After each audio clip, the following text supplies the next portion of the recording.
एक ही दिन के अंदर दो इतने ज़्यादा ज़बरदस्त और थ्रिलिंग मैच देखने को मिल सकते हैं, कभी नहीं सोचा था। एक ही दिन के अंदर दो ज़बरदस्त मैच हुए जिनमें दोनों के अंदर थ्रिल भरा पड़ा था, कमाल के मैच थे। एक था आईपीएल का और दूसरा था पीएसएल का। दोनों मैचों की बात आपको बताएंगे इस वीडियो में। अगर आप चैनल पर न्यू आए हैं, चैनल को सब्सक्राइब कर दें, वीडियो को लाइक कर दें और बेल आइकन को दबा देना नेक्स्ट इस तरह की इन्फॉर्मेटिव वीडियो हासिल करने के लिए। तो सबसे पहले आपको बताएंगे आईपीएल के बारे में। आईपीएल के अंदर आरसीबी वर्सेस सीएसके का मैच था, जिसमें आप कह सकते हैं कि कोहली और धोनी आखिरी बार आमने सामने होने वाले थे, क्योंकि इस सीजन के बाद धोनी जो है वो शायद आईपीएल से रिटायरमेंट ले ले और दोबारा कभी कोहली के सामने ना आ पाए, कोहली के साथ ना खेल पाए। आखिरी बार थे आमने सामने।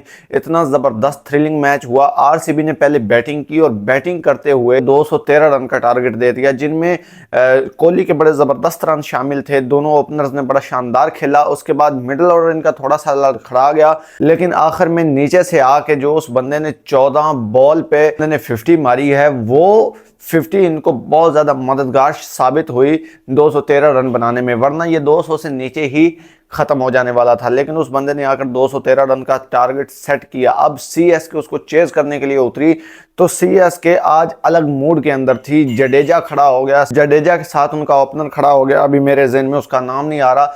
94 रन उसने बनाए और जडेजा भी साथ में खड़ा रहा। आखिरी ओवर के अंदर मैच चला गया जो कोहली ने आखिरी ओवर यश दयाल को दिया। यश दयाल ने पहली जो 2 बॉल थी 1-1 रन देकर गुजार ली। पता चल गया कि भाई ये जो मैच है ये अब आरसीबी की तरफ जा रहा है। अब जो मीटर है, प्रोजेक्ट मीटर, वो भी परेशान है। कभी मैच सीएसके की तरफ जा रहा है, कभी आरसीबी की तरफ। फिर धोनी ने छक्का मारा, अचानक से मैच का मोमेंटम बदल गया और मैच शिफ्ट हो गया सीएसके की तरफ। फिर यश दयाल ने विकेट निकाल ली, फिर मैच तब्दील होकर आरसीबी की तरफ से चला गया। जब विकेट निकालने के बाद आते हैं शिवम दुबे। शिवम दुबे को 9 बॉल डाल देते हैं और 9 बॉल पे लग जाता है छक्का, यानी एक बॉल पे टोटल आ जाते हैं 7 रन। मैच फिर से शिफ्ट हो जाता है सीएसके की तरफ। अब चाहिए थी लास्ट 2 बॉल पे 5 रन, यानी एक भी बाउंड्री आ जाती तो आरसीबी के हाथों से ये मैच निकल गया। लेकिन यश दयाल ने अच्छी डिलीवरीज डाली और लास्ट 2 बॉल पे जस्ट 2 रन दिए और आरसीबी इस तरीके से 2 रन से ये मैच जीत जाती है। आरसीबी ने बड़ा ही थ्रिलिंग मैच खेला और यश दयाल की बॉलिंग ने ये मैच जितवा दिया। आरसीबी इस दफा पॉइंट टेबल पे टॉप में चल रही है। इस दफा पॉइंट टेबल के अंदर टॉप 4 में चल रही है और एक दफा तो वो टॉप 1 में भी आ चुकी है। इस टाइम टॉप 1 में मुंबई इंडियंस है, लेकिन अभी वो टॉप 4 के अंदर काम कर रही है और इस दफा आरसीबी के जीतने के चांसेस बहुत ज़्यादा लग रहे हैं। जैसे आरसीबी का ऑक्शन हुआ था, ऑक्शंस में इन्होंने जब अपने खिलाड़ी पिक किए थे तो हर तरफ ये शोर था कि आरसीबी इस दफ़ा नहीं खेल सकेगी अच्छा, क्योंकि इन्होंने अच्छी पिक्स नहीं उठाई, इन्होंने अच्छे खिलाड़ी पिक नहीं किए। लेकिन जिस तरह वो इस दफ़ा गेम खेल रहे हैं, लगता है कि ट्रॉफी इस दफ़ा आरसीबी उठा लेगी। दूसरा मैच हुआ पाकिस्तान के अंदर पीएसएल के अंदर, इस्लामाबाद वर्सेस क्वेटा ग्लैडिएटर। अब इस्लामाबाद वो टीम है जो पिछले 5 मैच लगातार जीती है और उसके बाद 2 मैच वो लगातार हार जाती है। एक वो लाहौर से हार जाती है जहां पर उनका मोमेंटम टूट जाता है। उसके बाद वो दूसरा मैच लगातार पेशावर ज़ल्मी से हार जाती है। पेशावर ज़ल्मी के साथ उनका बड़ा ज़बरदस्त मैच हुआ था जिसमें बाबर आजम ने अपने 50 बनाई। उनके साथ न्यू यंगस्टर माज ताकत, उसने अपनी 50 बनाई और मैच को फिनिश किया। बड़े ही जबरदस्त तरीके से वो जीत हासिल की। उसके बाद इस्लामाबाद का तीसरा मैच हो जाता है क्वेटा ग्लैडिएटर के साथ। अब क्वेटा ग्लैडिएटर के साथ जब इनका मैच हो रहा था तो पहले इनको बैटिंग करने का मौका मिला।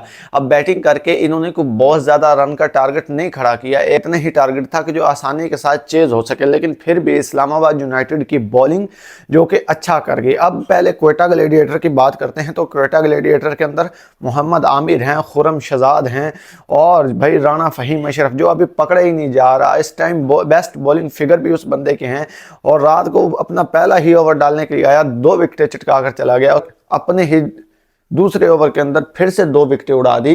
तीसरा ओवर उसको थोड़ा सा महंगा पड़ गया, रन पड़ गए, लेकिन चौथा ओवर उसको दिए ही नहीं गए। चौथा ओवर डालता, हो सकता है वो अपना 5 ओवर कंप्लीट कर लेता, लेकिन उसको 5वां ओवर नहीं दिया गया। 3 ओवर ही उसने करवाए, लेकिन वो इस दफा पकड़ा नहीं जा रहा। बॉलिंग में वो बड़ा जबरदस्त काम कर रहा है। बेस्ट बॉलिंग फिगर जो है वो इस टाइम फहीम अशरफ के पास है। अभी तक पूरे टूर्नामेंट में जो 5 ओवर लिया है वो सिर्फ और सिर्फ फहीम अशरफ ने लिया है और रात को भी वो बंदा 4 विकेटें लेकर चला गया। वो बंदा अपनी बैटिंग पे भी काम कर रहा है। इस्लामाबाद बॉलिंग करने के लिए आती है तो इस्लामाबाद की बॉलिंग का जो पहला ओवर है वो इतना ज़्यादा महंगा नहीं पड़ता, लेकिन दूसरा ओवर आता है नसीम शाह का। अब नसीम शाह को कुट पड़ जाती है, पहले ही ओवर के अंदर 13 रन दे देता है। अब वहाँ पर इस्लामाबाद जो है वो थोड़ा सा प्रेशर के अंदर चली जाती है, लेकिन भाई सलमान इरशाद आता है और वहाँ से वो प्रेशर रिलीज़ कर देता है, वो विकेट उड़ा देता है। उसके बाद फिर नसीम शाह को लाया जाता है और नसीम शाह भी विकेट उड़ा देता है, तो वहाँ पर मोमेंटम शिफ्ट हो जाता है इस्लामाबाद की तरफ। जैसे ही मोमेंटम शिफ्ट होता है उसके बाद गेम चलती है और इस्लामाबाद विकेटें उड़ाना शुरू कर देता है। लेकिन उसके बाद आ जाते हैं हसन नवाज। हसन नवाज रात को अलग ही मूड के अंदर अलग ही सोच लेकर आए थे और वो आते हैं और विकेट पे सेट हो जाते हैं। वो अपनी विकेट नहीं गंवाते, उनके साथ आ रहे जो थे वो सारे आउट हो रहे थे, एक एक करके सारे अपनी विकेट गंवा रहे थे, लेकिन हसन नवाज रात को विकेट गंवाने के मूड में नहीं था, वो रात को मैच बदलने के मूड में था। बाय द वे इस्लामाबाद की तरफ से जो सबसे अच्छा खेला है ना, वो रात को मैं कहूँगा कि मोहम्मद नवाज खेला है। इमाद वसीम की बेहतरीन रिप्लेसमेंट थी। अब इमाद वसीम से ना तो बैटिंग हो रही है ना फील्डिंग हो रही है, हाँ वो जस्ट बॉलिंग अच्छी कर रहा था, बॉलिंग के अंदर उसके अच्छे फिगर्स थे, लेकिन बैटिंग में वो बिल्कुल नाकाम हो रहा है, फील्डिंग में वो बिल्कुल नाकाम हो रहा है, फिटनेस के नाम पे उसके पास कुछ भी नहीं है। तो मोहम्मद नवाज उसकी बेहतरीन रिप्लेसमेंट है। रात वाले मैच के अंदर उसने रन्स भी बनाए, जिसकी वजह से इस्लामाबाद को एक अच्छा टारगेट सेट करने में हेल्प मिली। 49 रन बनाए उसने। दूसरी तरफ उसने अच्छी बॉलिंग भी की, अच्छी बॉलिंग के साथ साथ भाई वो बंदा फील्डिंग भी ठीक ठाक कर लेता है, मतलब कि मोहम्मद नवाज अच्छी रिप्लेसमेंट है इमाद वसीम की। तो रात वाले मैच में भी इसी तरह हुआ, मोहम्मद नवाज ने अच्छी परफॉर्मेंस दी और मैच चलता चलता लास्ट 2 ओवर के अंदर चला गया। अब जो सेकंड लास्ट ओवर था वो डाला नसीम शाह ने। नसीम शाह को पहली ही बॉल पे चौका लगा तो मोमेंटम शिफ्ट हो गया क्वेटा ग्लैडिएटर्स की तरफ। तो लग रहा था कि आसानी से क्वेटा ग्लैडिएटर्स ये मैच जीत सकता है। उसके बाद नसीम शाह ने अच्छी बॉलिंग करना शुरू की और साथ में एक विकेट भी उड़ा दी।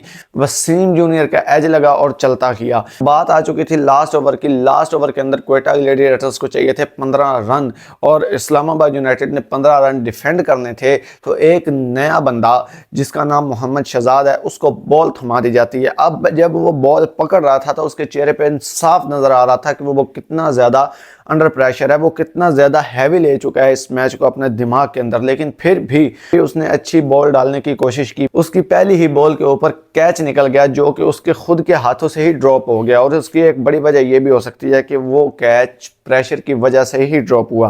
कैच ड्रॉप हो गया, उसके बाद फिर अगली ही बॉल पे फिर से कैच निकला, फिर ड्रॉप हो गया। एक ही ओवर के अंदर तीन कैच ड्रॉप हुए, यानी लास्ट वाले ओवर के अंदर जहां पर आपको 15 रन डिफेंड करने थे, 2 विकेटें थी क्वेटा ग्लैडिएटर्स के पास, 15 रन उन्होंने बनाने थे, 6 बॉल्स थी। प्रेशर दोनों टीमों के ऊपर बराबर था। हाँ, सामने हसन नवाज विकेट पर खड़ा था, वो उसके अंदर ये एबिलिटी थी कि वो छक्का मार सकता था, वो मैच फिनिश कर सकता था, लेकिन प्रेशर उनके ऊपर भी पूरा था क्योंकि उनके हाथ में कोई विकेट नहीं थी, 2 विकेटें थी और वहां पर आपकी टीम के अंदर 3 कैच ड्रॉप कर दिए जाते हैं। जब 3 कैच ड्रॉप हुए यानी कि आप मैच जीत चुके थे। अगर 2 कैच पकड़ लिए होते तो मैच तो आप जीत चुके थे। 3 कैच ड्रॉप किए, उसके बाद होना क्या था, हसन नवाज ने 2 छक्के लगाए, मैच को फिनिश किया और इस्लामाबाद मैच हार गई। डाउनफॉल शुरू हो गया इस्लामाबाद का। पहले 5 मैच लगातार जीती है, उसके बाद अभी लग ही नहीं रहा कि ये वो टीम है कि जिसने 5 मैच लगातार जीते हुए हैं, 3 मैच लगातार हार चुकी है। क्वेटा ग्लैडिएटर्स जो अभी अच्छे मोमेंटम में नजर आ रही है, मैच जीतती हुई नजर आ रही है। अब देखना यह है कि टॉप 4 के अंदर कौन क्वालिफाई करता है। इस्लामाबाद जो लगातार जीती आ रही थी, अब वो क्या टॉप 4 से बाहर हो जाएगी, और पेशावर ज़ल्मी जो कि लगातार हारती हुई आ रही थी, अब वो जीतना शुरू हुई है, क्या वो टॉप 4 के अंदर एंटर कर जाएगी। देखते हैं, आगे बहुत सारा अभी PSL पड़ा हुआ है, देखते हैं कि कौन सी टीम टॉप 4 के लिए क्वालिफाई करती है। अगर वीडियो अच्छी लगी है लाइक करें, चैनल को सब्सक्राइब करें। मिलेंगे किसी और वीडियो में, तब तक के लिए अल्लाह हाफ़िज़।